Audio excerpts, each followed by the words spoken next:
Nous sommes au 104, lieu culturel, artistique à Paris dans le 19e. Nous sommes ici pour les rencontres passeurs d'images avec projection de films d'atelier réalisés dans la France entière et des ateliers de pratique. Tous les ans on fait des rencontres nationales et tous les ans on les fait dans un lieu un peu emblématique parisien. L'année dernière on était au Doc.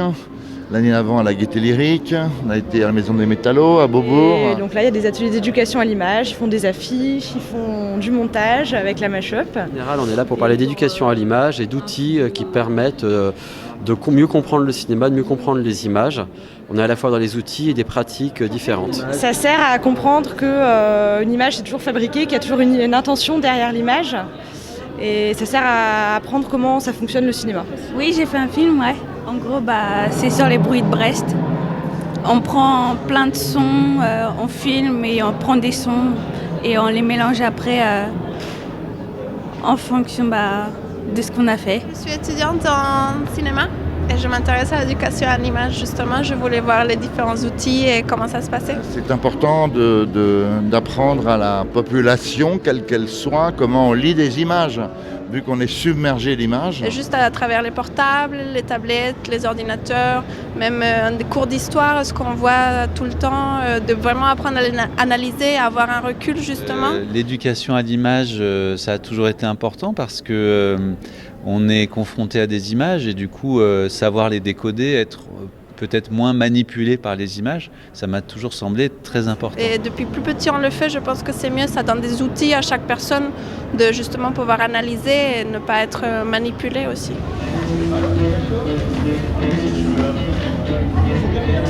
J'ai découvert je sais pas, mon imagination, la portée, tout ce que je pouvais faire avec du collage. Laisser sa créativité venir.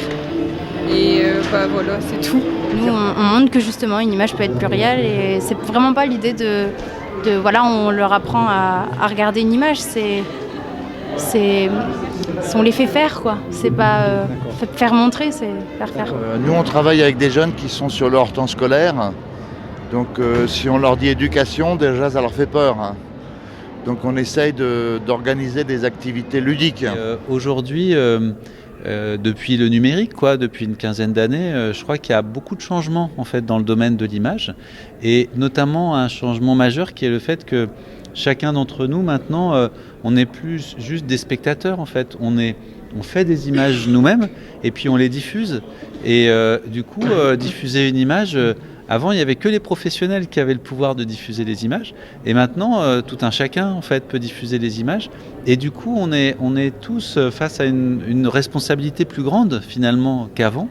Et donc, je pense que l'éducation à l'image qui avait avant pour objectif de nous aider à décoder les images, je pense que pour aider des spectateurs, on va dire, maintenant, l'éducation à l'image, elle a pour but d'aider des producteurs, des diffuseurs que nous sommes tous. Essayez de jouer une histoire à partir de 5 ou 6 cartes. D'accord.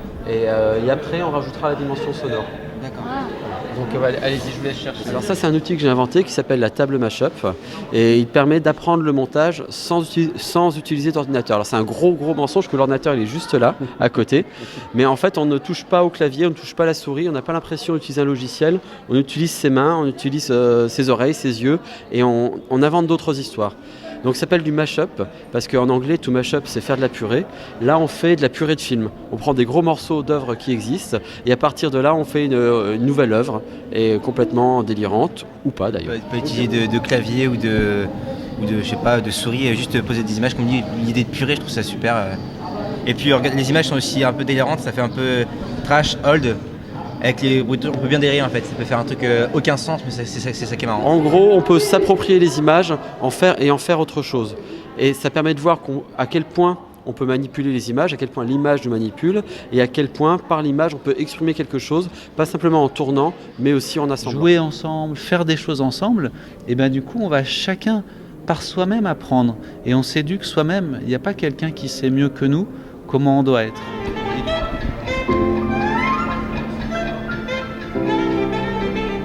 Des personnes ont réussi à créer des outils pour transmettre des leur envie, leur passion, des choses autour de l'image, des apprentissages. Je l'aimais tellement. Ça ne peut pas se finir maintenant. Après tout, c'est vrai. Voilà qui dit. Pourquoi t'en espérer?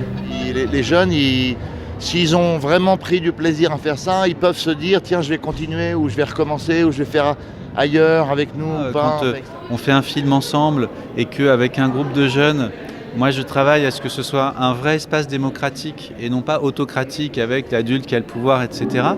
Ben, c'est hyper ludique, on se fait plaisir, mais en fait on est en train de lutter parce qu'on est en train, pendant un petit moment, d'avoir fait société autrement finalement, et d'avoir vu à quel point ça produit des belles choses.